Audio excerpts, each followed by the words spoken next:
You've been on this ride, I've been on this ride, everyone's been on this ride. A club ride, a social ride, supposed to be a social ride. One ride at the front pushing on, one ride at the back dropping off, and everyone in the middle getting stretched both ways.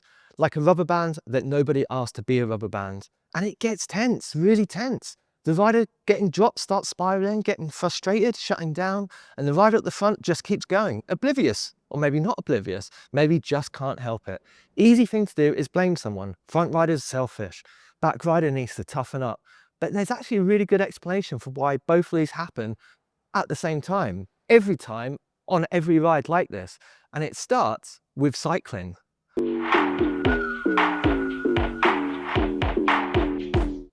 Norman Triplett, first experiment in social psychology. You know what he was studying? Cyclists. He noticed that riders went faster when they were racing alongside other people than when they were riding alone. Just having other bodies and bikes around them made them push harder. He called it a dynamogenic factor. Great word, but nobody really uses it anymore. So we call it social facilitation now.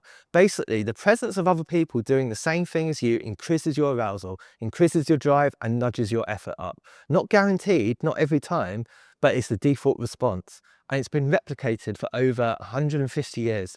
So that rider at the front of the club ride, pushing on without realizing, that's not them being selfish. That's a predictable response to a predictable situation. The group made them faster. They didn't choose it, they just went with it, which is fine if everyone can go with it, which is the problem. So same theory, but different outcome. Robert Zajonc in 1985, he extended Triplett's work and found something important. The presence of others improves your performance on tasks you're confident in, familiar, comfortable, that social facilitation. But when the task becomes unfamiliar, when it gets beyond you, the presence of others makes you worse. Think about that back rider. The pace has gone up past what they can manage. So the task has changed. It's not riding in a group anymore. It's desperately trying to hang on to a group that's riding away from you. And that's a different task, and it's an unfamiliar task. And now every pedal stroke, they know the group is waiting. They know they're the reason people are looking back. They know, or they think they know, that they're the problem. Research calls this evaluation apprehension. But it's more than that. It's perceived loss of control under social evaluation. You can't fix it. You can't keep up. You can't change anything about the situation that everyone can see. And that's not just pressure. That's helplessness with an audience. And the worse you ride, the more exposed you feel. The more exposed you feel, the worse you ride. It spirals, feeds itself. So when they shut down, when they snap or go quiet or stop trying, that's not weakness. That's a stress response. That's a rider whose body has run out of options and done what bodies do when they run out of options. Shut down. What else are you going to do? I've seen it happen to strong riders, experienced riders, myself. It's not just about fitness, it's about the situation. There's a whole body of research from professional cycling, game theory, prisoner's dilemma, cooperation models, and the core of it is really simple. In any group of riders, you've got two choices. You can cooperate, share the work, ride for the group, or defect, ride for yourself. In a race, defection makes sense sometimes. Sit in, save energy, attack when it suits you. That's racing, and that's fine. But on a club ride, there's no prize. There's no GC. There's no tactical reason to push the front. The only reward for the effort is the group staying together. So when somebody pushes at the front of a social ride, that's individual goal optimization in a collective context. You're riding for yourself on a ride that's supposed to be for everyone. Now, most of this research comes from pro racing, models and simulations, but the physical constraints don't disappear because you're wearing a club jersey instead of a World Tour one. Drafting still saves roughly 30% of your energy, we all know that. Decoupling still costs you all of it back and then some. And when the pace goes past what the person drafting it back can actually sustain, they decouple, they fall off. And once they're off, the energy cost to get back on goes through the roof. They're in the wind, alone, at the pace they already couldn't hold with a draft. The group didn't just drop them, the group made it physically impossible for them to come back, which is an absolutely horrible thing to do to someone on a social ride. And there's a safety cost that people underestimate. A stretched group means closing gaps repeatedly, braking hard, accelerating hard.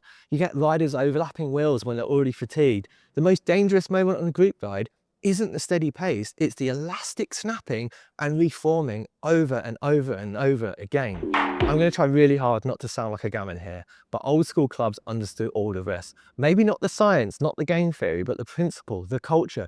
They had rules. The ride goes at the pace the whole group can sustain. Regroup at the top of every climb. Someone punctures, you wait. But also, this is important, you turn up with a tube and a pump. Even if you run tubeless, especially if you run tubeless, you don't expect someone else to supply that for you. You can't bring every tool in, from your toolbox, but the basics, that's on you. Because the moment you don't have them, it's the group's problem. Everyone's standing in the rain, waiting while somebody tries to borrow a CO2 canister. That's not bad luck. That's a lack of preparation that the whole group has now paid for. If you're strong, you take longer turns on the front, not faster turns, longer, same speed, more time in the wind. That's how you express your fitness, through service to the group, not through speed. And I know it sounds earnest, but it worked. Those rules reduce the physiological cost variability across the group, reduce the psychological stress. The strong riders still got a proper session. They were doing just more work in the wind rather than on someone else's will. And the less experienced riders got pulled along in the draft and got better over time. And the group stayed together, safer, more enjoyable, better training for everyone, because riding in a group is a skill, not just legs, awareness, reading the body language of the rider behind you, feeling when the elastic is stretching, knowing when to ease off without being asked. And this is the bit people miss. Strength and group skill aren't the same thing. You can be very, very fit, but very bad at riding in a group. And that's harder than just riding hard. Any strong rider can push the pace. It takes a good rider to hold the group together. I'll say that again. Any strong rider can push up the pace. It takes a good rider to hold the group together. I'm not saying we need to go back to the old days. I'm not saying you have to earn the right to be on the front through 20 years of Audax and whatever club runs. Cycling's changed. People come from all sorts of backgrounds now. Running, triathlon, Zwift. They've never ridden in a proper group because nobody ever taught them. And that's fine, it's not their fault. More people and bikes is more people and bikes, but it means we've lost the transmission mechanism. The culture that taught people how to ride together, the norms that kept the group functioning as a group. And nobody's really replaced it with anything. So you've got competent individual riders forming incompetent groups, which is exactly what you expect when you take a bunch of people who are good at riding a bike and ask them to do something nobody's taught them, which is ride with other people. And that, going back to that as a joint paper, is a textbook example of social inhibition. Group of people, unfamiliar task, performance deteriorates. There's one more thing that sits underneath all of this, ambiguity. Most bad group rides don't fail because people disagree. They fail because nobody ever agreed what the ride actually was. Is it training? Is it social? Is it a drop ride? Is it supposed to hurt? When the goal is unclear, everyone rides their own interpretation. The strong riders ride thresholds. The weaker riders ride survival. The middle rides get confused. That's not conflict. That's a system without a shared objective. If you run a club ride, or you lead a group ride, or you're just the person in the group that everyone looks to, every ride has one, even if it's unofficial. This is worth thinking about, not as rules to enforce, not as gatekeeping, but as skills to teach. And while we're here, if someone has organised the ride, put the route together, set the time, posted it in the group chat, that person has taken on a lot.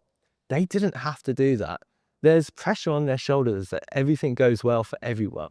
They're thinking about the speed, about the route, about whether everyone's okay. The least the rest of the group can do is make it easy on them. Turn up on time, bring your kit, ride for the group. Don't be the reason that person stops organising rides. Set the expectation before you roll out. If this is a no-drop ride, we regroup here, here and here. If you're feeling strong, take a longer pull, not a faster one. If you're struggling, sit at the back and say so. That's not a failure, that's excellent group riding. What people mind isn't someone sitting in. What people mind is that elastic snapping. And if you're the strong rider, check behind you. Easy. If there's a gap forming, that's your cue to ease off, not the back rider's cue to go harder. The pace is set by what the group can hold, not what you can hold. A group ride isn't a race with a cafe stop. The whole point is that you're riding together. And if you're not riding together, you're just a bunch of individuals that happen to be on the same route, on the same bit of road. Which is fine, but don't call it a group ride. The very first experiment in social psychology was in cyclists, and more than 100 years later, we're still learning the same mistakes. Other people change how you ride. The question is whether you let that pull the group together or whether you let it pull the group apart. Saddle up for one and for all. All right. Cheers. See ya.